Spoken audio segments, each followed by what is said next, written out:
धर्मयुग पत्रिका के कलेवर में कलम हस्ताक्षर।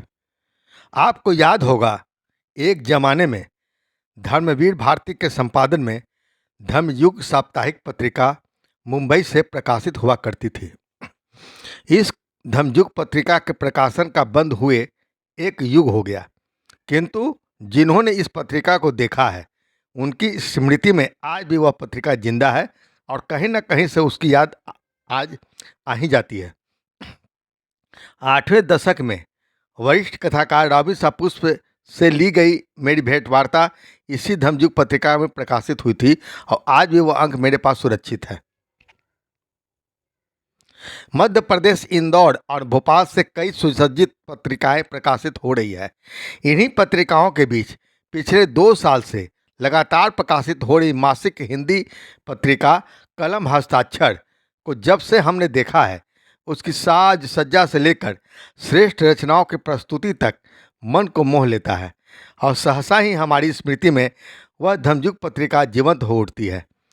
विख्यात चित्रकार और लेखिका रुचि वाजपेयी शर्मा एवं निरुपमा सिन्हा वर्मा के कुशल संपादन में प्रकाशित यह पत्रिका आवरण पृष्ठ से लेकर अंतिम पृष्ठ तक हमारी आंखों को थमने नहीं देती और एक एक रचनाओं को मोतियों को माला में पिरोने के जैसा रचनाओं की प्रस्तुति अत्यंत मनमोहक और अनूठा है।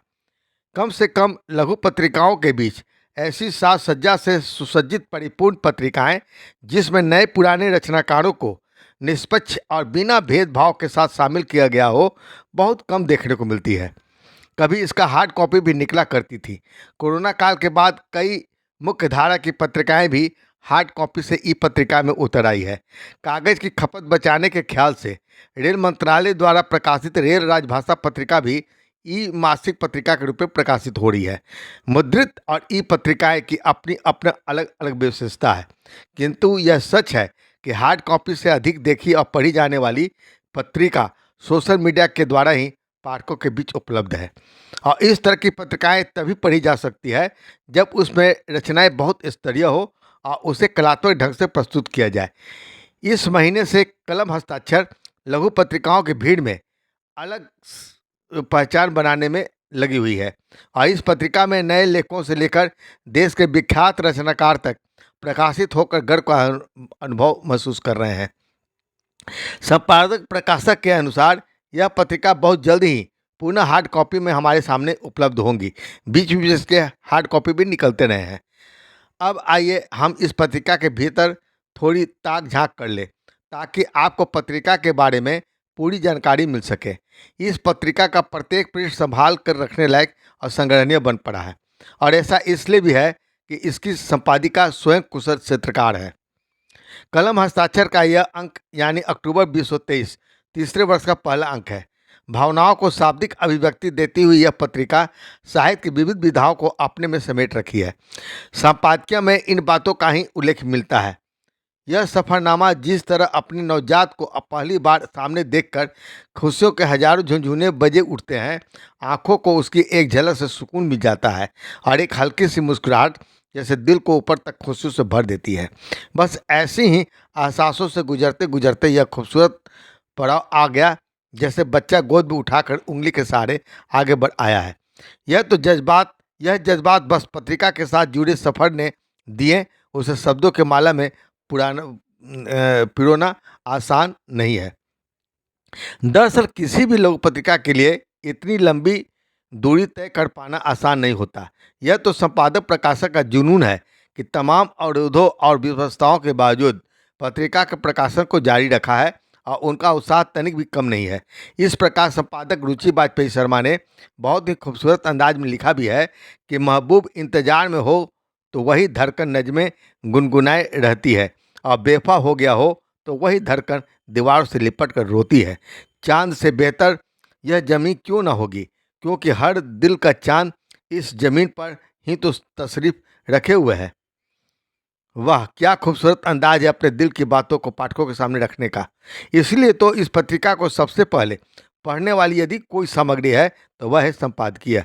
उसके बाद तो पन्ने दर पन्ने आप खोलते चले जाते हैं और एक से बढ़कर एक कहानी, कविताएं, नज़में हमारे दिल को छूती चली जाती है। इस पत्रिका में साहित्य से लेकर जीवन के लिए उपयोगी कई सामग्रियाँ शामिल की गई हैं। कहीं कहीं धर्मयुक्त तो कहीं कहीं आहा जिंदगी का एहसास होता है जब अशोक कुमार नेगी का आलेख जियो और जीने दो, रहो और रहने दो पढ़ने को मिलता है। अरिजीत पांडे का आलेख शरद पूर्णिमा पर कई नई जानकारी देने में सक्षम है। शायद कोई साहित्यिक पत्रिका हो जो फिल्म जगत को भी प्रमुखता से स्थान दे रही हो। इस पत्रिका ने तो कई बार फिल्म विशेषांक भी निकाले हैं। प्रस्तुत अंक में प्रकाश हिंदुस्तानी का आलेख ए मालिक तेरे बंदे हम फिल्म में रुचि रखने वाले पाठकों के लिए रुचिकर है।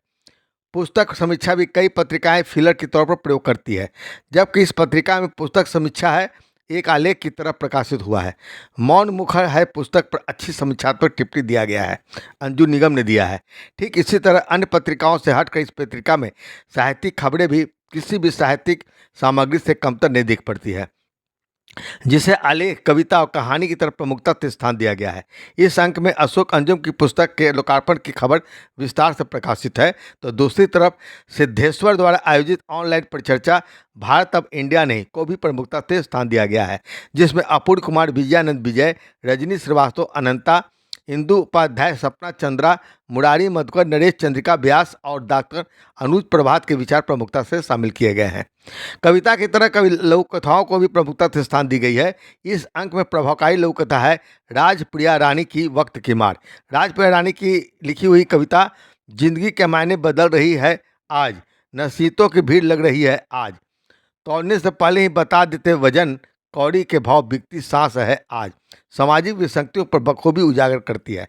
सूर्य प्रकाश मित्र की कविता जब जब रावण पैदा होगा सच की सत्ता झुठलाएगा, लड़ना होगा नियति से, सपने तभी सबल कर लेगा, जैसे कि आप पंक्तियों को पढ़कर स्वयं अंदाजा आप लगा सकते हैं कि कविताओं को भी बहुत ही सजगता के साथ इसमें स्थान दी गई है।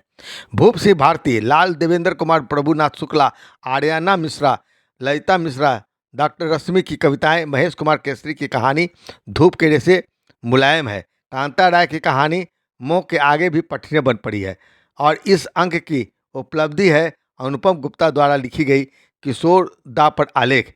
यह सही है, यहीं कहीं अपने ढंग का अनूठा फिल्मी वाले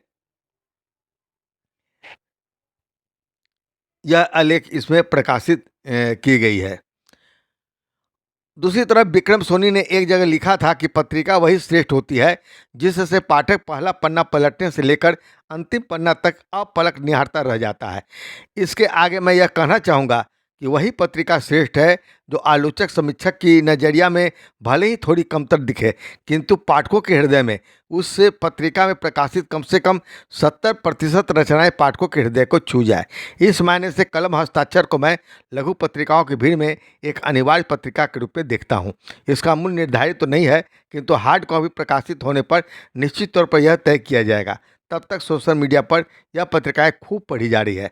पत्रिका का नाम कलम हस्ताक्षर मासिक, संपर्क सूत्र kalamhastakshar@gmail.com और इंदौर से Nirupama Srivastava Verma @gmail.com। Phone number भी दिया गया है खंडवा सपना शर्मा 345 @gmail.com, मोबाइल 9425951270। दोस्तों यह पता हमें इस वीडियो में भी दे रहे हैं, आप इस पता को नोट कर लीजिएगा और आप अपनी रचनाएं भेज सकते हैं। नए पुराने सभी तरह के रचनाकारों को इसमें स्थान दिया जाता है। बस रचनाएं आपकी श्रेष्ठ और अच्छी होनी चाहिए। बहुत बहुत धन्यवाद आपको इस पत्रिका की समीक्षा सुनने के लिए।